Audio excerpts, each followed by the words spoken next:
Good evening, everyone, and welcome to Between Monsters and Men. Today we are looking into the mystery of Jack the Ripper. Some viewers may find the following images and videos disturbing, so viewer discretion is advised.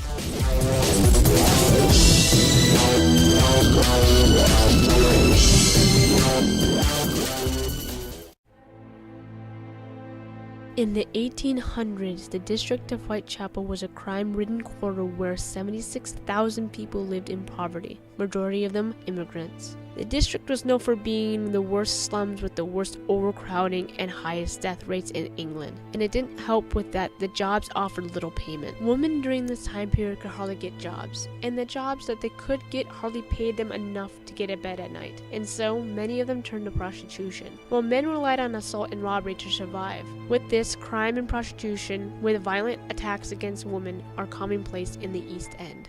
So out of all this crime, why was the murders caused by Jack the Ripper so famous? It was the way he went with his crimes, how he had done it, and even more, how he got away with it.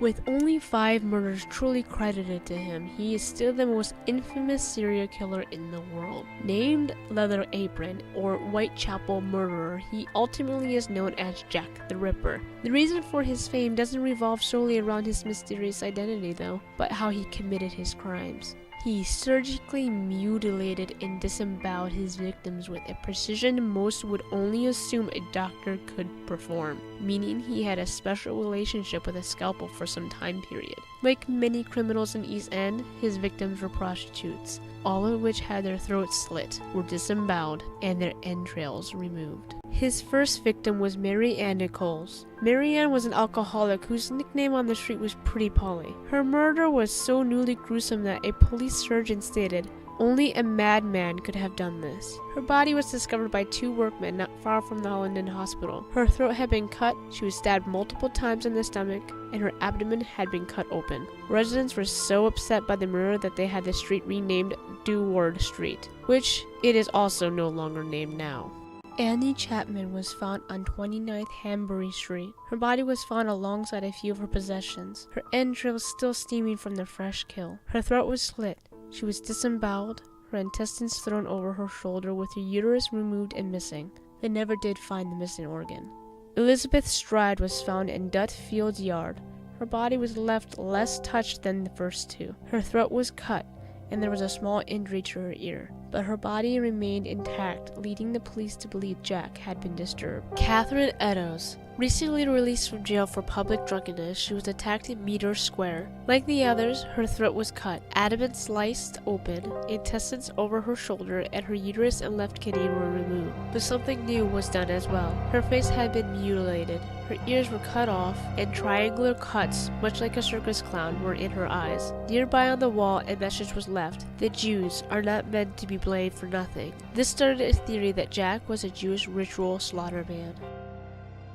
Mary Kelly. The most gruesome murder out of the 5. Mary Kelly's body was found in her apartment naked on her bed. Throat cut, face mutilated, abdomen cavity was completely emptied, her breasts were cut off and placed under her head and her right foot, and her liver was found between her feet. Out of all her organs, her heart was missing. This was an act that showed that he had time to commit it. Behind locked doors, with the security of walls, he paid no mind as he slaughtered her. After Jack the Ripper's second murder, many letters were sent to the police and newspapers, all claiming to be from the killer himself. Though most were regarded as pranks, and others even false creations by the press themselves to help publicize the killer for their own personal gain, only 3 ultimately made it into the history as possible letters from the famed killer, even though they are still under extreme speculations. Dear boss, I keep hearing the police have caught me, but they won't fix me just yet. I have laughed when they look so clever and talk about being on the right track. That joke about Leather Apron gave me real fits. I am down on the horse and shan't quit ripping them till I do get buckled. Grand work the last job was. I gave the lady no time to squeal. How can they catch me now? I love my work and want to start again. You will soon hear of me with my funny little games. I have saved some of the proper red stuff in a ginger beer bottle over the last job to write with. but went thick like glue and I can't use it. Red ink is fit enough, I hope. Ha ha. The next job I do, I shall clip the lady's ear off and send to the police officers just for jolly. Wouldn't you? Keep this letter back till I do. A bit more work, then give it out straight. My knife's so nice and sharp. I want to get to work right away if I get a chance. Good luck, yours truly, Jack the Ripper. Don't mind giving the trade name. P.S. Wasn't good enough to post this before I got all the red ink off my hands, curse it. No luck yet. They say I'm a doctor now. Ha ha. The letter was written with red ink with bad punctuation and spelling. It was September 27, 1888 when the letter arrived at the Central News Agency in London. It was initially thought as a hoax until Catherine Eddowes' body was found with her ear partially clipped off. Regardless of the promising clipped ear in the letter and actual clipped ear of Jack's victim after the letter was sent, the letter is still believed to be a hoax, and many think it was all just a coincidence. The reason for this thought was that Catherine's ear had seemed to have been nipped during the attack and looked more like an accident than intentional. But what made this letter famous was how it was signed. Below all the terrible punctuation, the letter was written from Jack the Ripper, and thus the name spread, and now the killer is famously known as Jack. To further the belief the letter was just a hoax, later on, after the letter had gained little fame and spread throughout England, a journalist confessed to have written the letter, along with a few other messages in order to keep the business alive. Saucy Jackie's postcard. I was not hiding, dear old boss, when I gave you the tip. You'll hear about Saucy Jackie's work tomorrow. Double event this time, number 1 squealed a bit, couldn't finish right off, had not got the time to get off ears for police. Thanks for keeping last letter back till I got to work again. Jack the Ripper. Received on October 1st, 1888. The postcard is a little hard to understand with the poorly written text and the street talk, but it mentions 2 of Jack's victims that were killed very close to one another. Elizabeth and Catherine were both killed on September 30th, and part of Catherine's ear was clipped off. The letter was postmarked more than 24 hours after the killing took place, and long enough after for the details on the killings to already have spread to the public. This postcard is also believed to have been written by the same journalist as the Dear Boss letter, further proving it to be more of a hoax than a letter from the real Jack. However, here's an interesting fact though. The Dear Boss letter and the Saucy Jackie postcard went missing. The Dear Boss letter was recovered in 1987, but the postcard has never been found. From hell. Mr. Lusk, sir, I sent you half the kidney I took from one woman and preserved it for you to other piece fried and ate it very nice. I may send you the bloody knife that took it out if you only wait a while longer. Signed, catch me when you can, Mr. Lusk. Received on October 15, 1888, along with the letter was a box with a half a kidney. The officers in charge of the case went to a kidney specialist to see if the kidney was truly one of the victims. Though not 100% sure, the kidney specialist believed it was not one of the victim's kidneys. Like the other letters before this one, the letter and the kidney has gone missing, and the images we see of the letter today is just a photograph taken of the letter before the loss. This is also to believe to be a hoax, but it is the most famous letter they have ever received, even presenting a Johnny Depp movie called From Hell.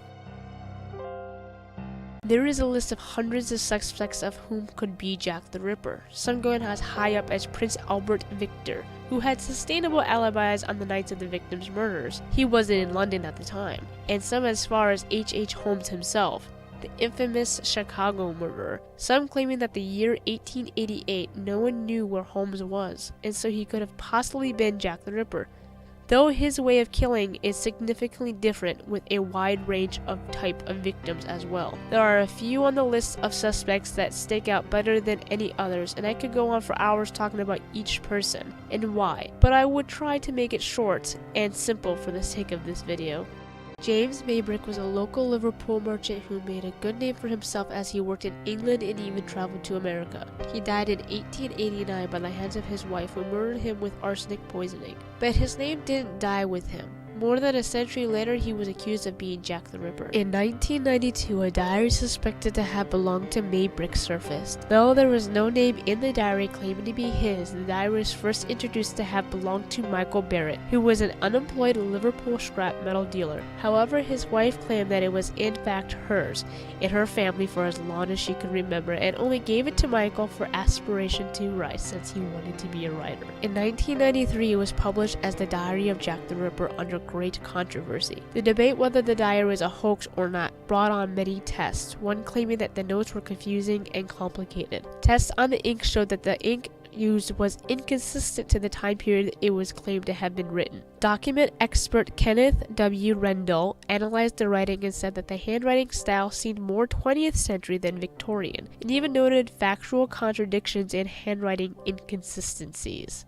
Francis Tumblety was an Irish-born American who traveled back and forth from America to Europe during his trade, which was as an Indian herb doctor. At the time of the murders, Tumbleton was doing his practice in London and apparently was staying at a housing unit in Whitechapel during the murders. He was arrested in 1888 for unrelated gross acts, but he was let go. Almost immediately after, the police wanted to arrest him once again for the connection to the murders, but he had already fled to France. He had trouble with the laws in both America and England due to his trade and also his homosexual tendencies, which in England at the time was illegal. But he didn't fit the witness descriptions of the Ripper. It didn't help that when he had fled, the murders also stopped. He was seen as a good suspect due to his career in medicine that may have required some learning in anatomy, and even some believe the handwriting analysis that was done matched Tumblety to Jack the Ripper, which is odd since almost all, if not all, of the letters claiming to be Jack the Ripper's suspect to be hoaxes. Ripperologists say that he doesn't fit the description in both looks and age. A professional criminal profiler and forensic handwriting analysis claims that Tumblety is in fact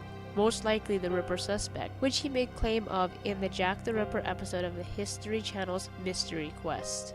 Probably the most known to be the suspect was Aaron Kominski. Aaron was a Jewish-Polish immigrant who lived in England for a majority of his life. He worked as a hairdresser in the East End of London in Whitechapel district and was there during the time period during the murders. In 1891, he was institutionalized into an insane asylum due to being a paranoid schizophrenic. He was on the list of suspects from the start, but there was little evidence connecting him, and some even believe that Kominski could have been another person who was also a Polish Jew of the same age and even name, who was a violent patient at the same asylum he was at. The only evidence claiming to make him a true suspect was founded by author Russell Edwards in September 2014, when he claimed to have proof of Kominski's guilt with mitochondrial DNA that he got from a shawl he bought from an auction that claimed to have been left at one of the murder scenes. However, skeptics say that his claim has never been published or even verified by a peer review process, and his methods on finding this evidence has been heavily criticized, and for good reason.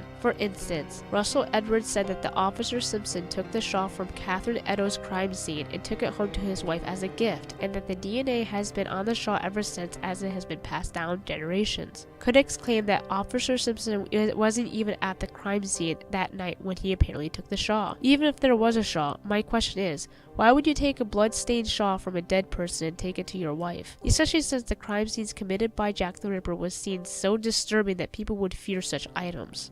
I would like to point out that Kominski had apparently been ill in the head since 1885 before the murders, having heard auditory hallucinations and being paranoid of being fed by other people. He also refused to wash or bathe. His insanity was recorded as self-abuse, which was usually diagnosed with over-masturbation. His poor diet also kept him emancipated for years, which would make him frail, thin, and weak. Being weak would make it hard to quickly disembowel victims, even harder to catch them and hold them long enough to slice their throats without showing extreme struggle, if not even get it away. These women were prostitutes and knew that physical abuse might come down the line. They would fight if they need be, and against a very weak male who's not all that in the head may be a very easy contender for them. I too have paranoia schizophrenia, and doing anything during an episode can be fuzzy and disoriental, unless I hit a fit of rage or something during the likes, but never to the point of knowing where to disembowel or how to slice. Mental disorders don't cause people to gain knowledge, and I can't imagine Aaron having the knowledge of where to slice, dice, and take out what was taken out of these victims. But hey, that's just my opinion.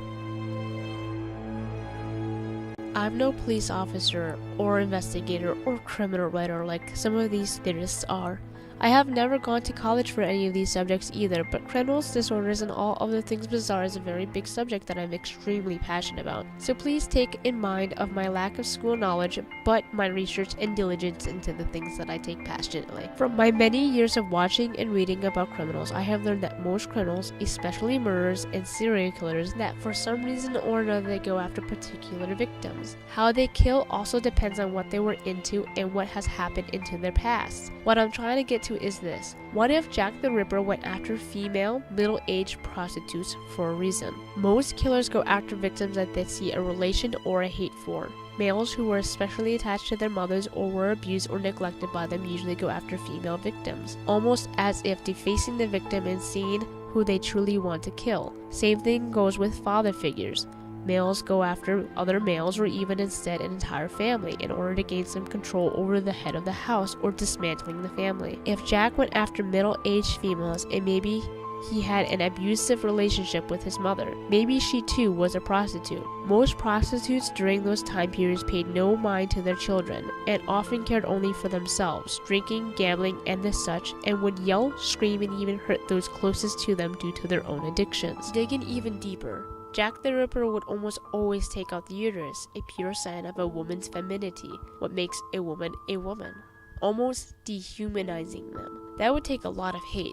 So much hate that I can only imagine that the killer must have had been sexually abused as a child. So let's put it all together if you're not hearing what I'm saying. A boy born out of wedlock, most likely, to a prostitute mother who may have been addicted to the drink, was probably abused sexually and physically, grew up with so much hate and anger that killing animals became a hobby. Learning that he liked dissection, he studied and went to school for anatomy, probably becoming a doctor or something of that sort. Fulfilling the knowledge of dissection, he finally wanted to test the waters and began killing prostitutes that reminded him of his mother. With each kill, he grew more personal, probably seeing his mother's face as he slaughtered each victim. And each victim was more gruesome than the last, until the very last kill, Mary Kelly. Mary Kelly was so disfigured that it was almost impossible for the police to identify her if it wasn't for the fact her body was found in her bedroom. Now, I don't know of a suspect who had this sort of past, nor do I have a suspect in mind. I don't know why the killer stopped. Maybe he moved on, but this was just my theory, believe it or not. Who do you think was the killer?